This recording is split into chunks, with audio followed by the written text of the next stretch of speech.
मम जोनि महद्ब्रह्म तस्मिन् गर्भं दधाम्यहं সম্ভব সর্বভূতানাং তত ভবতি ভারত। হে ভারত, মহৎ নামে প্রসিদ্ধ ব্রহ্ম আমার ত্রিগুণাত্মিকা প্রকৃতি, ইহা সর্বভূতের উৎপত্তির কারণ। ইহাতে আমি গর্ভধান করি, গর্ভধানের বীজ নিক্ষেপ করি। সেই গর্ভধান হইতে হিরণ্য আদি সর্বভূতের সৃষ্টি হয়। এখানে কি বললেন? বললেন আমরা এই যে ব্রহ্ম, তাকে সৃষ্টিকর্তা বলা হচ্ছে, তিনি কি করেন না এই ত্রিগুণকে আশ্রয় করে সৃষ্টি করেন। আর আমি কি করি? বললেন আমি গর্ভধান প্রক্রিয়ার মূল কারণ।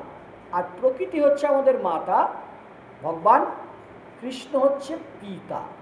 তিনি কি করেন? এই সৃষ্টির বীজ নিক্ষেপ করেন।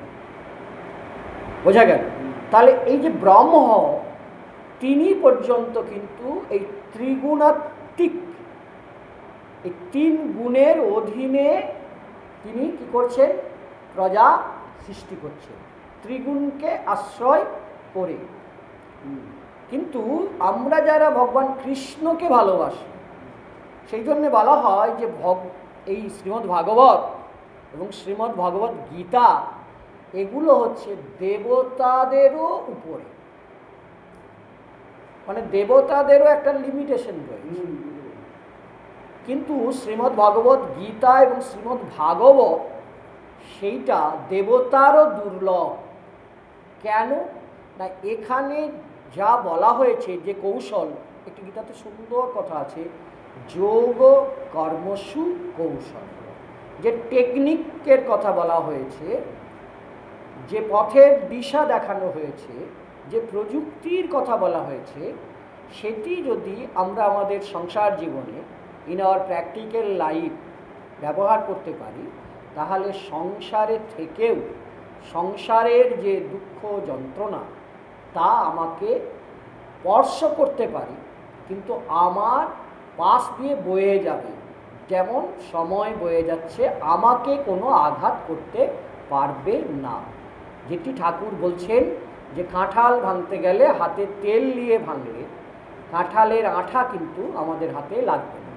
ঠাকুর বলছেন প্যাকাল মাছ হলে প্যাকাল পাকে থাকবে, কিন্তু তার গায়ে পাক লাগবে না। এই জন্যে আমাদের গীতা পাঠ শুনতে হবে। গীতা পাঠ আমরা যদি অনুধ্যান করি, ভগবানের কৃপা হবেই হবে। এখানে আমি কিন্তু বলছি ভগবানের কৃপা হবেই হবে, গোপাল কৃপা করবেই করবে। কেন না তাদের কথাই আমি বলছি, তাদের কৃপাতেই বলছি, তাদের কৃপাতেই শুনছি, আবার তাদের কৃপাতেই আমি অনুধ্যান করছি। তা এইটি হচ্ছে শ্রীমদ্ ভগবদ্ গীতার একটি বিশেষ বৈশিষ্ট্য। তাহলে তিনি কৃপা করছেন, করবেন। কেন না তিনি এই যে কৃপা করেছেন অর্জুনকে, সেই জন্য বলছেন অর্জুন তোমাকে এর আগে আমি অনেকবার বলেছি, কিন্তু আবার তুমি যাতে অনুশীলন করতে পারো, প্র্যাকটিস করতে পারো, অভ্যাস করতে পারো, সেই জন্য আবার আমি তোমাকে ব্রহ্মজ্ঞান বলছি।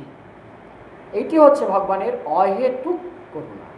যেমন অহেতুক করুণা সিন্ধু গোপাল, তিনি কৃপা করে কিন্তু তোমার বাড়িতে এসেছেন, তোমার সাধ্য নেই তাকে আনা।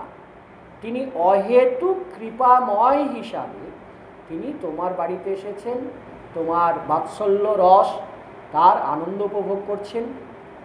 এইটি কিন্তু তার অহেতুক কৃপার ফসল। এই ক্যামসাগ্রামে অনেক বাড়ি আছে, আমরা যদি খুব খেয়াল করে দেখি তাহলে অনেক বাড়িতে হয়তো 2-4টা পিস গোপালও পাওয়া যাবে, নেই তা নয়, আছে, কিন্তু তাদের সেবা থেকে পূজা সেটার নামকা অবস্থা। তারা তাদের প্রাণের গোপাল করতে পারে। তোমাকে কি করতে হবে? প্রাণের গোপাল করতে হবে। যেন এই লীলাটা হচ্ছে বাৎসল্য রসের লীলা। গোপাল আমার ছেলে, গোপাল আমার ভাই, গোপাল আমার পুত্র। এইটা কেমন হবে না, আমার যদি ঠান্ডা লাগে তাহলে গোপালেরও লাগবে। তাই শীতকালে কি করতে হবে? তাকে একটু মোটা জামা কাপড় পরাতে হবে, যখন মশার উৎপাত হবে তখন মশারি টাঙাতে হবে, এই ভাবনাটা আমাদেরকে ভাবিত করবে যখন আস্তে আস্তে গোপাল নিজেই করবে। এবং আমরা যখন যাব, যদি সম্ভব হয় তাহলে আমি গোপালকেও ডেকে নিয়ে যাব যে আমি আজকে যাচ্ছি, তুই আমার সঙ্গে সঙ্গে চলব। এবং আমি অনুভব করবো, আমি কল্পনা করব গোপাল আমার সঙ্গে সঙ্গে হেঁটে যাচ্ছে। পূজা যখন যাবে তখন যে ওই মোটরসাইকেলের মধ্যেই গোপাল বসে বসে যাচ্ছে, এই প্র্যাকটিসটা আমাদেরকে করতে হবে। সন্দীপদা যখন মোটরসাইকেল নিয়ে যাচ্ছে, যে গোপাল বসে আছে মোটরসাইকেল, তিনি তো আছেনই, কিন্তু আমি তাকে আরও নিবিড়ভাবে পেতেছি। এই বাৎসল্য রসের যে সাধনা, এটি কিন্তু তার কি অহেতুক কৃপার ফসল।